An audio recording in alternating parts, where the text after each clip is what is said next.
صحیح مسلم کی روایت ہے، اللہ کے نبی علیہ الصلوۃ والسلام فرماتے ہیں لا يدخل الجنت من کان فی قلبہ مثقال ذرۃ من کبر، کہ اللہ جل شانہ اس بندے کو جنت میں داخل نہیں فرمائے گا جس کے دل میں ذرہ برابر بھی تکبر ہوگا۔ مثقال ذرۃ، اس پر ایک عالم نے بڑی عجیب تشریح کی ہے، فرمایا دیکھو مثقال ذرہ، یہ ذرہ جو ہوتا ہے یہ ایٹم کہلاتا ہے، ایٹم جو ہے یہ بھی ایک ذرہ ہے۔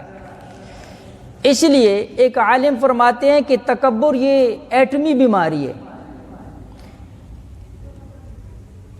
اور ایک ذرہ بھی جو ہے اللہ جل شانہ، اللہ کے نبی علیہ الصلوۃ والسلام فرما رہے ہیں وہ بھی اس کا ناقابل معافی ہے۔